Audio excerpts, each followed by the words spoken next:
Movilizaciones en contra de Dina Boluarte, donde ya se sabe que por lo menos 49 personas murieron por proyectiles de armas que utilizaban tanto militares como policías. A Dina Boluarte, la presidenta de la República, se le consultó sobre el tema, no solamente los medios de comunicación, el diario Comercio logró una entrevista con ella y que dijo: yo no tengo comando, pero usted es la jefa del Comando Conjunto de las Fuerzas Armadas, yo no tengo comando, limpiándose.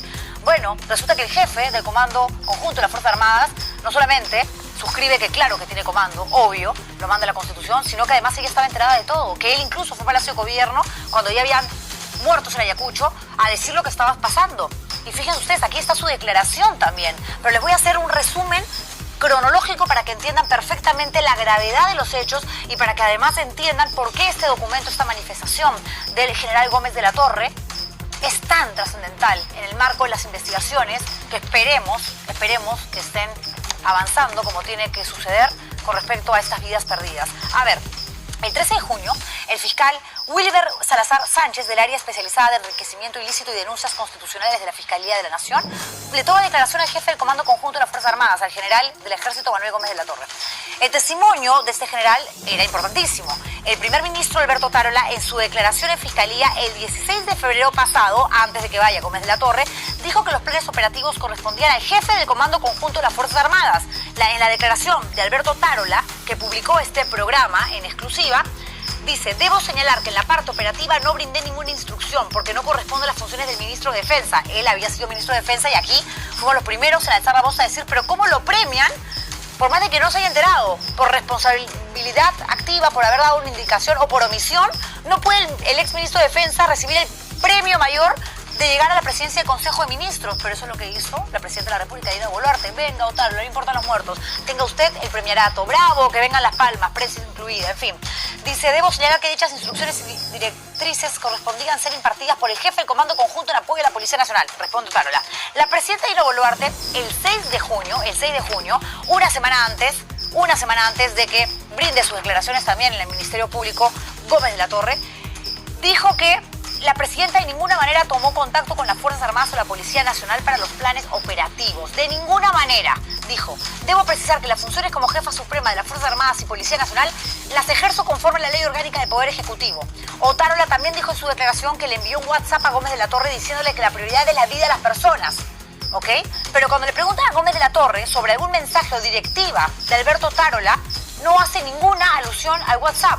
¿Conoce usted o sabe de algunas directivas, disposiciones y o lineamientos que haya emitido Luis Alberto Tarola Peñaranda en su condición de exministro de Defensa y actual presidente del Consejo de Ministros para el control de conflictos sociales en las diferentes regiones del país, tanto la Policía Nacional de Perú como las Fuerzas Armadas? Que sí, era el ministro de Defensa, que también es parte del Decreto Supremo 143. Lo dice Gómez de la Torre. Ojo. Y luego, en la pregunta 27, se le pregunta al general si las Fuerzas Armadas emplean fusiles Galil, como el que se emplearon el 15 de diciembre, día en que murieron 10 personas en Ayacucho por las protestas. Y Gómez de la Torre dice que sí usan ese tipo de armamento, pero dice que también lo emplean los senderistas. Y es verdad, en la pregunta 30 le consultan si acudió a Palacio el 17 de diciembre, 2 días después de la violenta represión en Ayacucho, y él dice que sí, que fue para darle cuenta a la señora presidenta cómo se desenvolvían las acciones militares en apoyo a la Policía Nacional.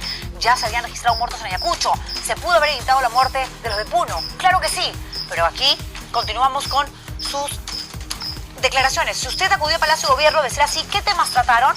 Dijo: sí, acudí a Palacio como parte del equipo de ministro de Defensa, el quien habla, y 2 oficiales de mi Estado Mayor para darle cuenta a la señora presidenta cómo se desenvolvían las acciones militares en apoyo a la Policía Nacional. Y aquí está en el registro de visitas de Palacio para que no quede ninguna duda, ¿no?, que se consigna una reunión entre el jefe del Comando Conjunto y Gómez de la Torre el 16 de diciembre y no el 17 de ese mes. Están viendo ustedes el documento ya en pantalla completa.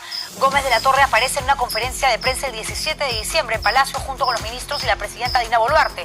Él dice que la violencia la ocasionaron malos peruanos y habló de acciones terroristas justamente en el minuto 29 de aquel evento. Y en la pregunta 41, cuando se le consulta si informaba al Ministerio de Defensa y a la presidenta de la República, dice que sí, se informaba al ministro de Defensa y por intermedio de esta la presidencia de la República de las acciones militares en apoyo a la Policía Nacional. Fíjense, era el ministro de Defensa que tenía que darle evidentemente las indicaciones, la información a la presidenta de la República cuando era titular de esta cartera, Alberto Tarola. No es casualidad que luego de todos estos eventos le den el premiarato. No era una manera de decir, bueno, como ya la fregamos y como ya fuimos cómplices en estas situación, la manera de limpiarnos y protegernos, escudarnos, porque se nos viene una investigación.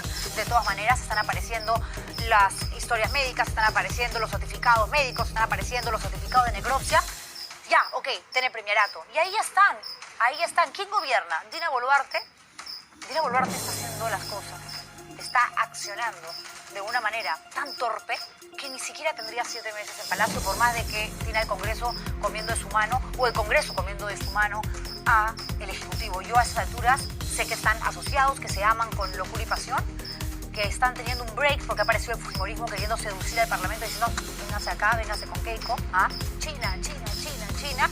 Pero lo cierto es que todos esos que le decían terrorista, que le decían hay que inhabilitarla a usted por haber hecho esto y aquello, ahora le rinden pleitesía, la hipocresía absoluta, como digo siempre. Y Alberto Tarola es presidente de facto, el que toma las decisiones. Por eso es que el gobierno ya tiene 7 meses, que no es mucho, obviamente. Pero el 2026 dudo que llegue. Y después vamos a hablar de eso con Richard Arce, que está con nosotros, que habla de una estrategia para vacar a Dina Boluarte, que estaría siendo ya trabajada, maquinada, elucubrada por el fujimorismo, con algunos votos de Renovación Popular, Avanza País y del serronismo. ¡Ah, caramba! En fin, siendo usted el jefe de comando conjunto de las Fuerzas Armadas, tiene el deber de informar al ministro de Defensa y por su intermedio a la Presidencia de la República sobre la ejecución de la directiva a nivel estratégico militar aprobado en el mes de diciembre del 2022. Sí, dice Gómez de la Torre. Se informará al ministro de Defensa y por intermedio de esta a la Presidencia de la República de las acciones militares en apoyo a la Policía Nacional. ¿De qué manera?